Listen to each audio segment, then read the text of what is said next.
कल मैंने आपको लास्ट पढ़ाए थे, उसमें से एक ला आखिर वाला रह गया था, वो था डबल निगेशन ला। यानी कि आप जब किसी चीज़ का दो दफ़ा बार लेते हैं, दो दफ़ा कॉम्प्लीमेंट लेते हैं तो वो बराबर ए के आ जाता है। ये देखिए, मैं थोड़ा सा बड़ा करके आपको दिखा रही हूँ। ये आप देख रही हैं, double negation law is equal to है इसमें क्या, ए डबल बार, यानी कि ए का आप दो दफ़ा कॉम्प्लीमेंट लेंगे तो बराबर ए के ही होता है। ये अब मैं आपको मिसाल से समझाती हूँ। फ़र्ज़ कि हमारे पास क्या है, ए 0 के बराबर है, तो ए का कॉम्प्लीमेंट जब आप ले रहे हैं तो उसका उलट हो जाता है, हमेशा कॉम्प्लीमेंट 1 हो जाएगा। इस कॉम्प्लीमेंट का जब आप दोबारा कॉम्प्लीमेंट ले रहे हैं यहाँ पर तीसरी लाइन में, तो आप देख रहे हैं कि वो दोबारा 0 के बराबर हो रहा है। अब देखिए, पहली लाइन और तीसरी लाइन एक जैसी हैं। वो भी यही कहता है कि डबल निगेशन ला में कि किसी भी चीज़ का जब आप दो दफ़ा कॉम्प्लीमेंट लेते हैं तो वो बराबर किसके हो जाता है, दोबारा उसी रकम के ए के बराबर हो जाता है।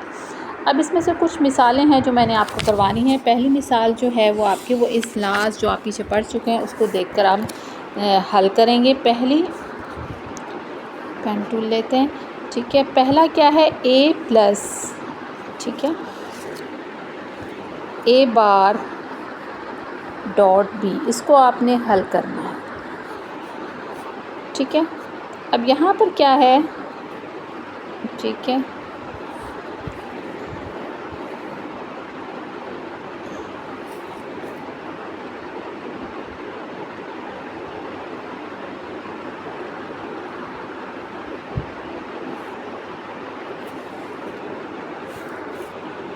थोड़ा सा इसको मैं आगे ले जाऊँ फिर ये काम करेगा, ठीक है।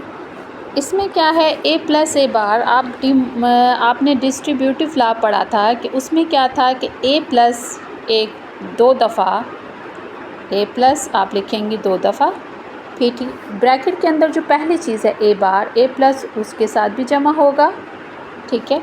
और ब्रैकेट के अंदर दूसरी चीज़ क्या है, बी है, तो ए प्लस उसके साथ भी जमा होगा। इन दोनों के बीच में क्या है, डॉट का इलामत, तो यहाँ आप डॉट लगा देंगे, ठीक है। तो अब ये आपकी पूरी इक्वेशन खुल गई है। ए प्लस ए बार के साथ भी जमा हो रहा है, ए प्लस बी के साथ भी जमा हो रहा है, और बीच में क्या आ रहा है, डॉट। ये आप देख रहे हैं डॉट। अब आप ज़रा गौर से याद करें, पीछे आप पढ़ चुके हैं कि ए प्लस ए बार कॉम्प्लीमेंट की लॉ के तहत ए प्लस ए बार किसके बराबर होता है, 1 के। तो हम ए प्लस ए बार की जगह क्या लिख देंगे, 1, और ए प्लस बी वैसे ही लिख देंगे। एक किसी भी चीज़ के साथ ज़रब खाए तो वो वापस वही रकम आती है। ये आप आइडेंटिटी लॉ में पढ़ चुके हैं। तो एक ने ज़रब खाई ए प्लस बी के साथ, तो जवाब क्या आया, दोबारा ए प्लस बी। तो ये हमारा क्या है, जवाब, और ये हमारा क्या था, सवाल जो हमने हल किया, ठीक है।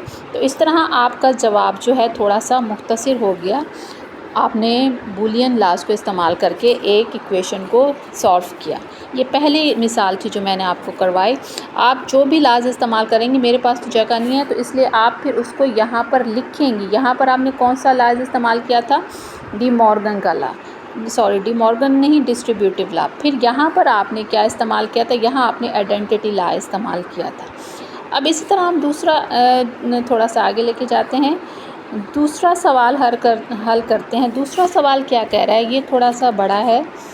ए डॉट बी के ऊपर पूरे का पूरा कॉम्प्लीमेंट है, जमा ए डॉट बी।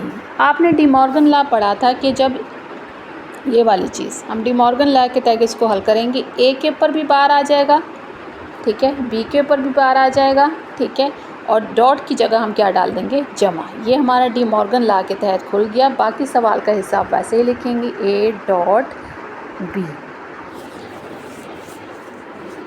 सॉरी ए बार था सवाल में, ए बार डॉट बी। अब आप ज़रा सा इसकी इक्वेशन को यूँ कर लें, ए बार जो कि प्लस हैं, आगे पीछे आप कर सकती हैं रकमें, a bar dot b plus b bar, ठीक है। अब आपने एक एब्जॉर्प्शन लॉ पढ़ा था कि ए प्लस ब्रैकेट के अंदर ए डॉट बी किसके बराबर है, ए के बराबर है। अब यहाँ ए प्लस तो नहीं है, ए बार दो दफ़ा आ रहा है, तो आप समझ लेंगे ए ही है।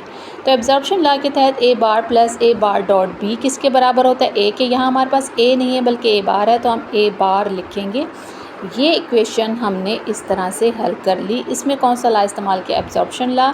ए बार प्लस ए बार डॉट बी की जगह हमने क्या लिख दिया, ए बार, और प्लस ये वाली चीज़ वैसे ही आएगी। तो ये इसका आंसर है। ये कौन सा क्वेश्चन था, ये वाला, और इसका आंसर कौन सा है, ये वाला। उम्मीद है आपको समझ आ गई होगी। पीछे सारे लाज आप रट लेंगे तो ये सवाल आप आसानी से कर सकेंगे। आज का लेक्चर बस इतना ही है, फिर कल 2 मिसालें मैं आपको करवाऊँगी।